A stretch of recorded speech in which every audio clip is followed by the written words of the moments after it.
I would like to present to you my bachelor thesis, or rather the topic of my bachelor thesis. It's on the investigation of the association between cannabis use and anxiety disorders. And in order to investigate this association, I performed a meta-analysis. That's a specific statistical procedure. And I'm gonna guide you through the topical input, and I'm going to give you some overview of the meta-analysis method itself. Next slide. Yeah, so as theoretical background, I wanted to say something about cannabis, which you all know, I assume. It is the most widely illegal substance that is consumed, and about 147 million people use it. That is about 2.5% of the world population, so it's quite a lot of people.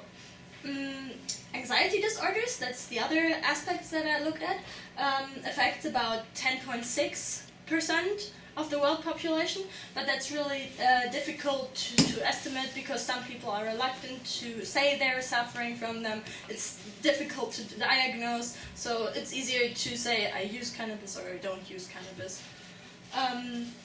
And one of the instances that actually brought me to look at this topic a bit closer was the new TK Health report.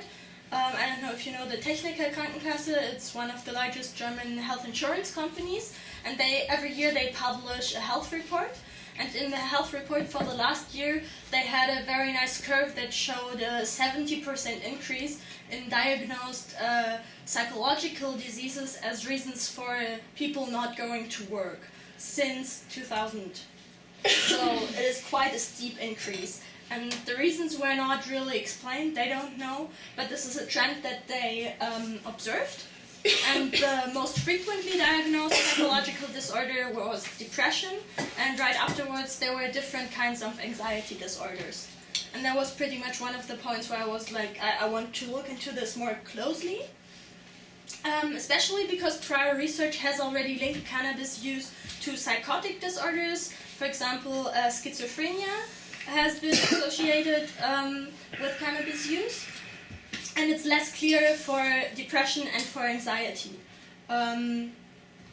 Prior studies have often linked depression and anxiety as one and the same tool, and that's why my focus is really only on anxiety and cannabis use, to see if this link also persists if we take away all the other stuff that might actually cause the association.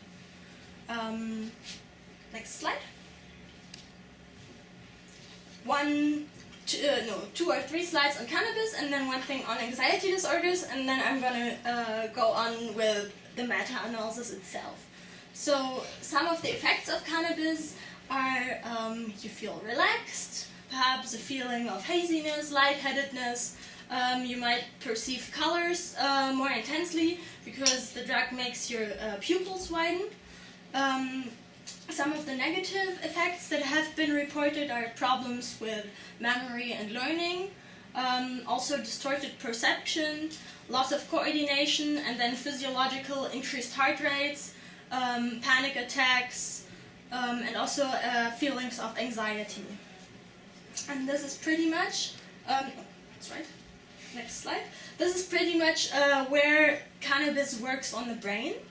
There are three regions within the brain that are particularly rich in certain receptors. So these are basically places where cannabis is docking onto certain cells in the brain and triggering certain mechanisms. And those are the three areas, cerebellum, hippocampus, and basal ganglia.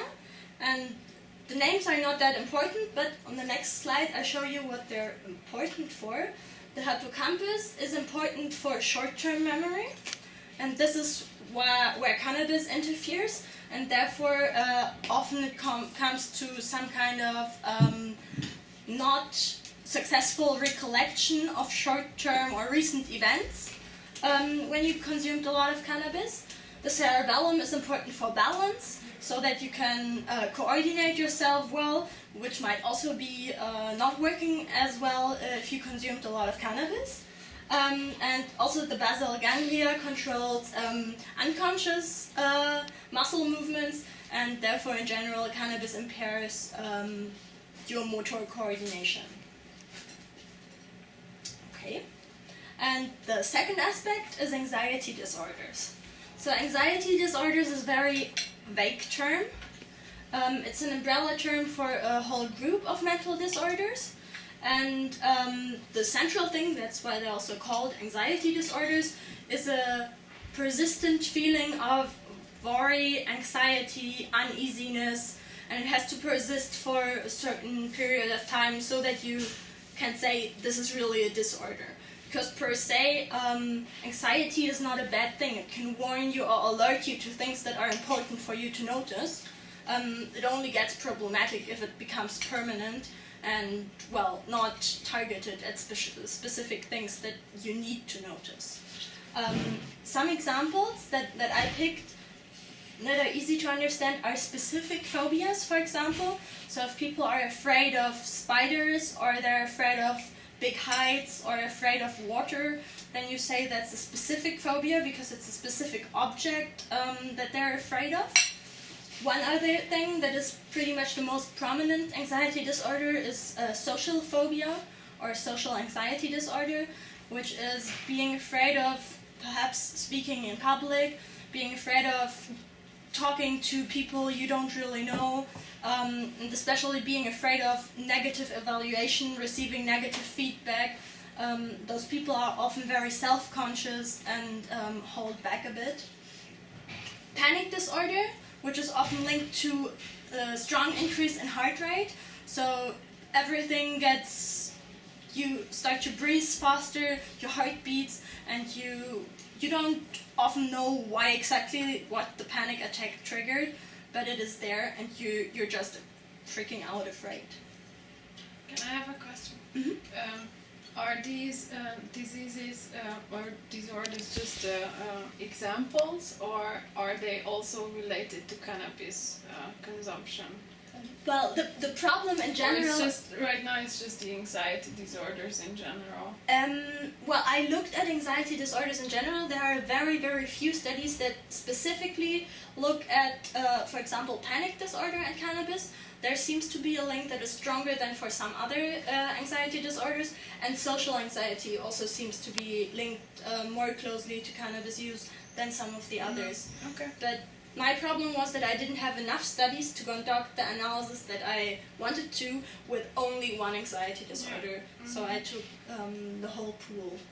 And one other thing that you might have heard of is obsessive-compulsive disorder, which is if people have compulsive thoughts, like they think they have to check if they switched off heating, or if they really locked the door and they do it 5 times. Also thoughts, it doesn't have to be actions, also intrusive thoughts, something like this also falls under the category of anxiety disorders. So this is basically the introduction. And now I want to go to what I looked at. What was my research aim? Is there an association between cannabis use and anxiety disorders? And possible associations that I was thinking about were people suffer from an anxiety disorder, and as a result of this they consume cannabis because I told you that it's relaxing, so you might use it to medicate your anxiety feelings. Another option would be people consume cannabis and later on they develop anxiety disorders due to some mechanisms that cannabis triggered within their bodies. Otherwise, cannabis could just contribute to the levels of anxiety, so nothing causes each other, but it just modulates one another. Or, the last option that there would be, both conditions actually arise from a common third factor. So, for example, you have a genetic predisposition that makes you more likely to have anxiety disorders and to use cannabis. Or the socioeconomic background. If you come from a less well-off family, you're more likely to be anxious, and you're more likely to have a problem with cannabis. Those are all associations, and I tried to investigate them with my method, which is meta-analysis. I don't know if you've heard of this. It's a specific statistical procedure, and to put it very simple, it is combining results of many studies into one single number that summarizes all the studies that you look at. So that sounds actually pretty awesome. It also has some problems. I will go into them later, but this is the basic idea behind meta-analysis. And now I want to try to explain to you how this is done. To do this, you have to be very systematic. You cannot just say, I'm interested in the topic of cannabis and anxiety, and I'm going to Google it and look what I find. But you have to try to allocate all the papers, published papers that there are on this topic. Not just grab 10, 15, 20 that you like, but try to find everything that has been done on that. I tried this with using some related search term. I used cannabis and marijuana in two different kinds of spelling, cannabinoids. So you have to really choose a wide variety of terms to really be sure you locate all the studies that there are. And I performed a systematic literature search on two databases, Medline, which is more in the medical realm, and PsycInfo, which is more on the psychological aspect. So I tried to cover both aspects. And with this search, I identified in the first box 256 sources. So in both of those databases. And then I had to set up criteria for selecting the studies. I could not just say, oh, this sounds interesting, but I had to be really systematic to call it a meta-analysis. And therefore, I also had to provide reasons for excluding every single paper. So if I didn't want a paper, I had to say because for this reason. Here's a summary of the first exclusion round, where I excluded 219 of 256 papers, and mostly because they were irrelevant or reviews, because in meta-analysis you need numbers because you want to compute something. So if papers just review something, summarize something, it doesn't help you because you can't put numbers into your equation. And also, if something was not there that I really needed, for example, if they had no non-users. In psychology, it's always important to have the group that you are really interested in and to have a control group to be sure that you can actually compare something. And therefore, this were also reasons for excluding a paper. So then I was left with 48 papers, and now I ordered all of them in full text and read them through, and again excluded 31 of them, so that in the end I had 17 sources excluded, left. 17 sources left out of 256. So that was already a pretty big part of the work. And now, what did I do with those 17 sources that I had left? I had to extract the data. That was the crucial point that I needed to put in my equation in the end. I had two things that were interesting. On the one hand, the raw numbers. That's basically what I tried to explain you here. I needed numbers for cannabis users with anxiety and cannabis users without anxiety disorder. And I also needed non-cannabis users with anxiety disorders and non-cannabis users without anxiety disorder. This is the numbers that you need if you want to compute odds ratios, which is a term to compare basically, to look at the association between two things. I'm going to explain that once we have calculated odds ratios. The second thing that I'm really interested in are study characteristics. Because as you can imagine, if I have 17 studies that all in some way look at anxiety disorders and cannabis, they are not looking at exactly the same. Because some of them only looked at social anxiety. Some looked at post-traumatic stress syndrome and cannabis. Some looked at a whole bunch of anxiety disorders and cannabis. Some looked at cannabis use, others at cannabis dependence. And so I had to have a table, big table with characteristics where I list exactly all the how many people were there, were they diagnosed for, all this to make clear to the reader, are those studies really comparable? And the idea of a scientific paper is always to make it possible for others also to replicate what you've done. So it's important to really be precise in your method. Yeah. This, for example, would be the beginning of one of my tables where I have the characteristics of the studies, which is the study name, then, for example, the sample type. So some papers looked at children and adolescents, others looked at high school students, undergrads, others looked at the general population. That's important to know because perhaps this association is only there for adolescents or only for adults. So it's important to know this factor. And then I also had the different anxiety disorders that I looked at, for example, and also the cannabis use. Some of them, for example, looked only at people who ever in their life had used cannabis. Others looked at people who used cannabis every week. And so you have to really be sure that you know that, because people using it weekly or weekly plus might be affected differently from people using it once in a while. This is the study characteristics table, and the next table is where I extracted the data. So here is this the column where I put all the different odds ratios. And odds ratios is basically really a measurement to say how strong is the association between the two things that I look at.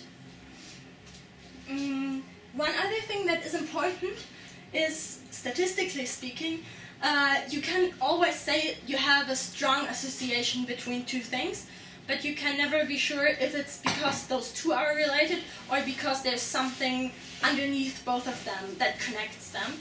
And therefore I have this third column where I say what they statistically adjusted for. So adjusting for something means that you take into consideration that there might be age or sex or ethnicity or income, alcohol dependence. All this might influence the relationship that there is between anxiety and cannabis. That just as a background for this table. And now we come to what did I find?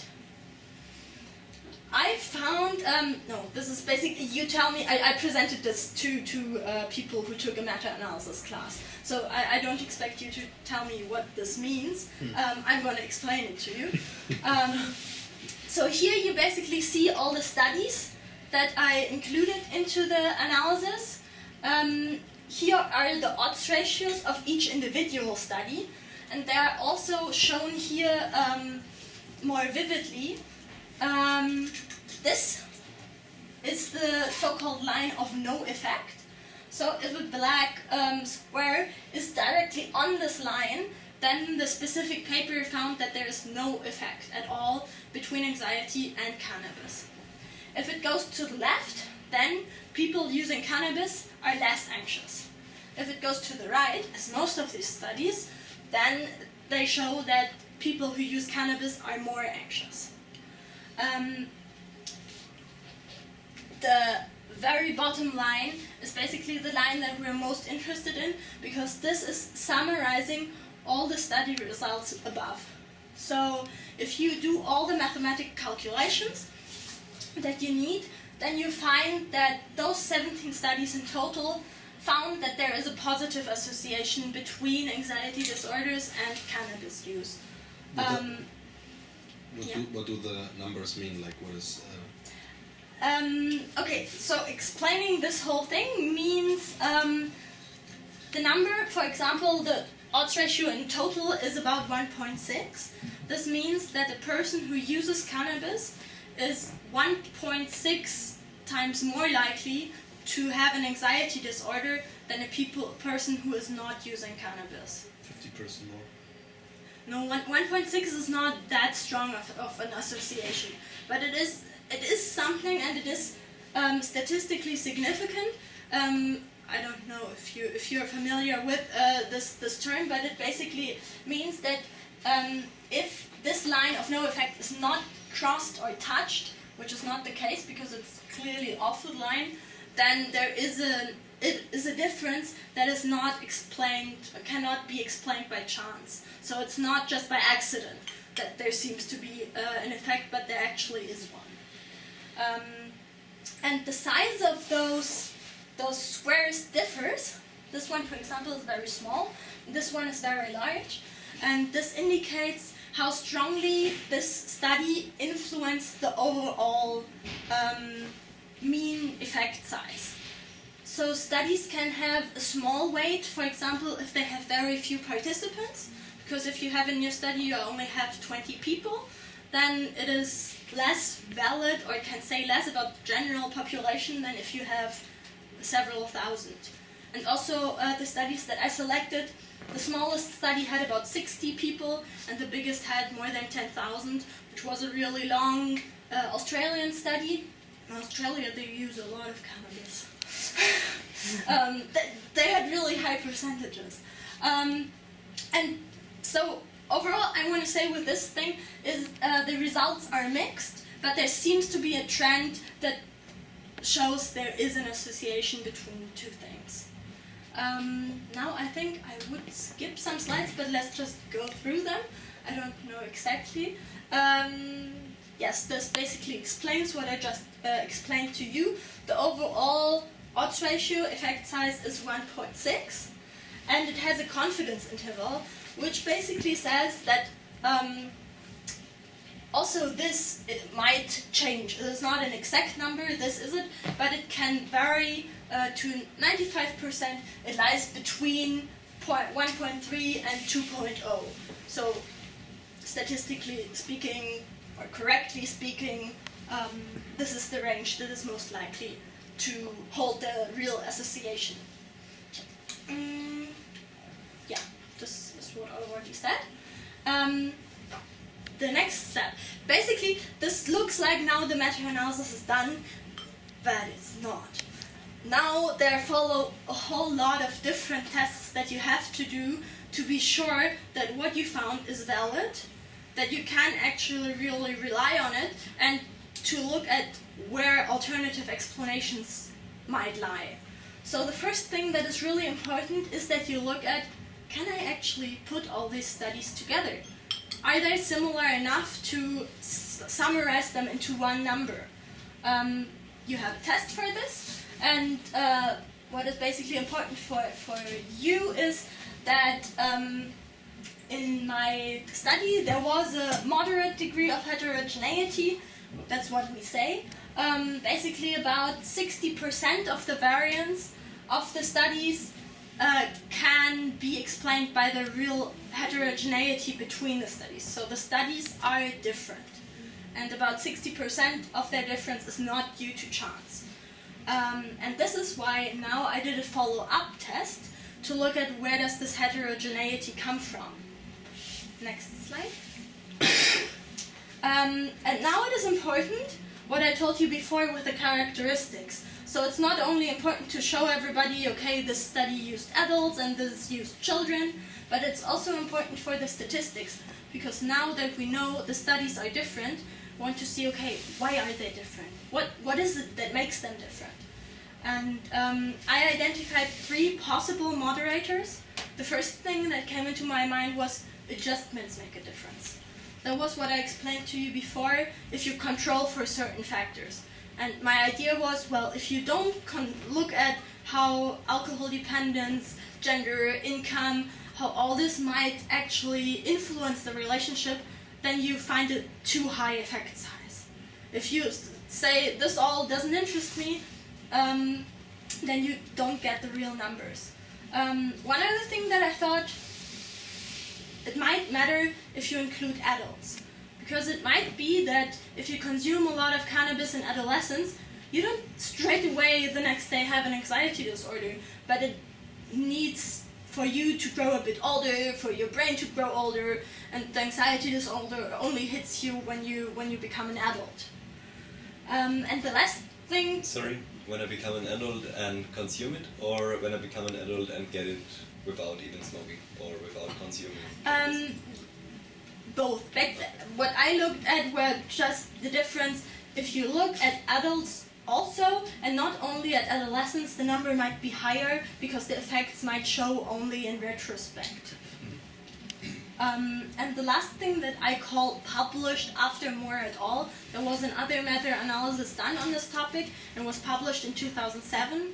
And I wanted to update this study, so I wanted to see, is there a difference between early studies and new studies, because perhaps people consume more cannabis now than they did 10 years ago, or perhaps statistical methods and diagnostic procedures have become better, so now we can see this relationship more clearly.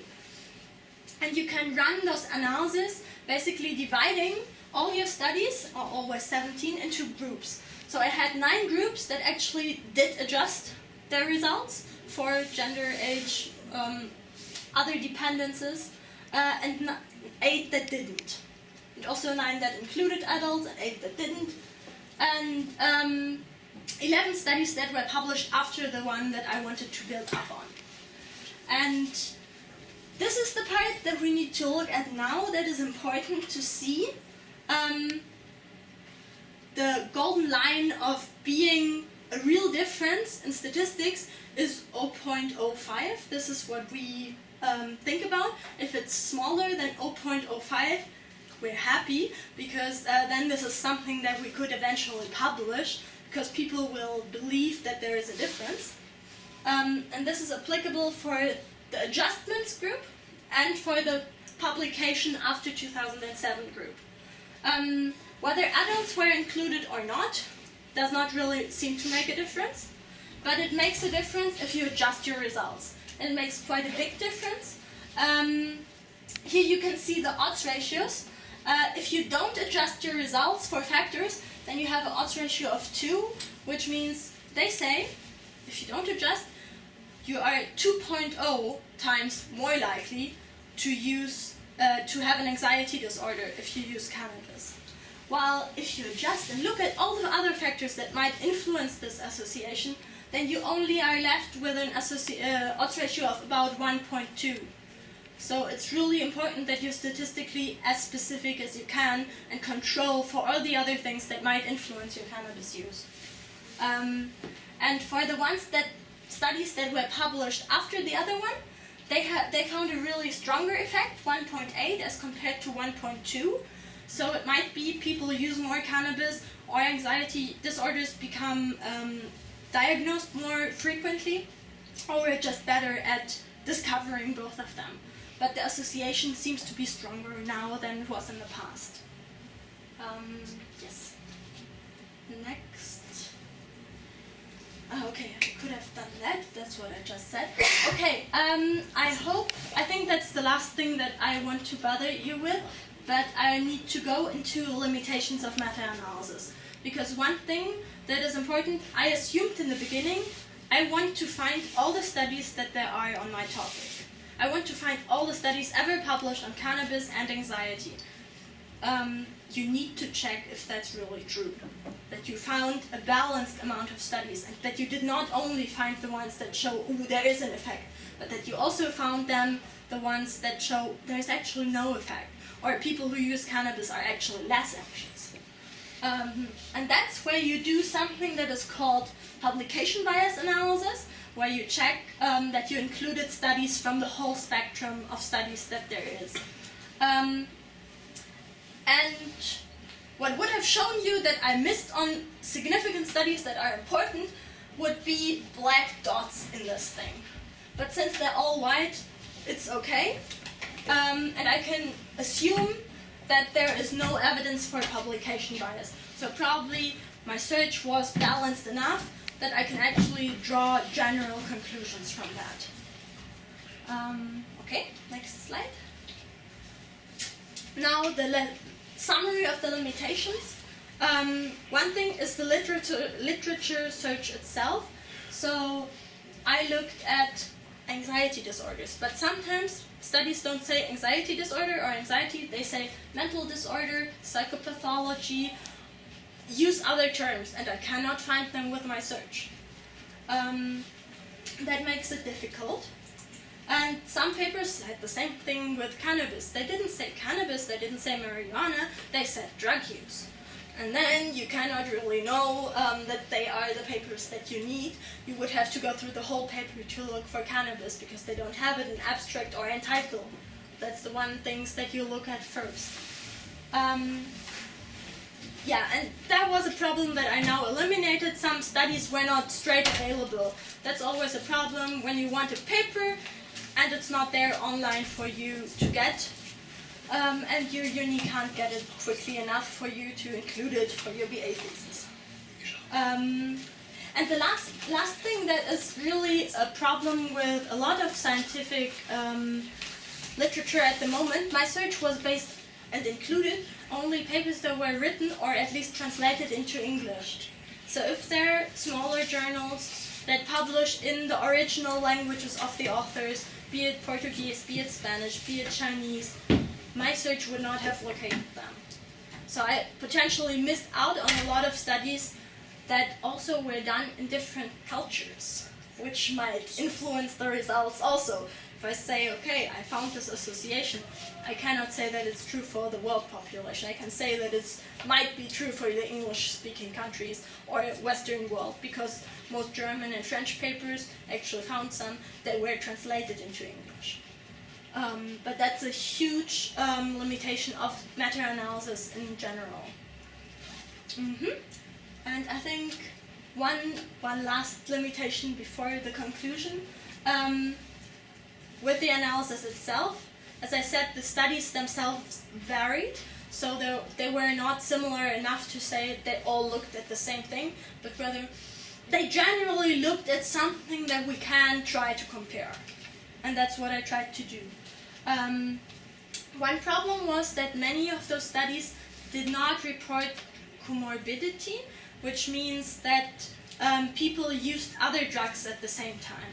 So they said, oh, they were non-users of cannabis, but perhaps they used ecstasy, which might also influence their anxiety levels. And if studies didn't report that, that might have distorted the overall result in the end. And as always, it might be that I overlooked something, turned two numbers around, entered something wrongly, was checked by my supervisor, so it's not as likely, but it's always possible. And now I conclude with what I found actually supports previous research on the topic. There seems to be an association between anxiety and cannabis use. The direction remains unclear because it's only correlational. I can say there is an association. I cannot say what causes what. There have been studies that actually controlled with long-term studies. They looked at people who use cannabis. How are they 10 years later doing with anxiety? People who are anxious, who are they doing with cannabis 10 years later? And they found that there seems to be only an association for using cannabis first, developing anxiety as a consequence of this, rather than the other way around.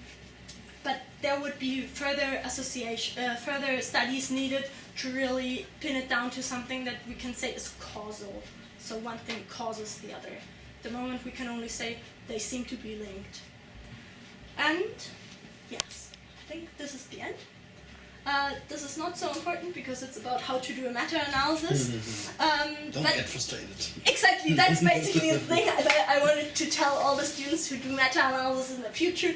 Don't get frustrated because it's really tedious work and you have to be paying a lot of attention to very tiny details, and you will be very angry at a lot of people who wrote papers because they just don't tell you what you need to know.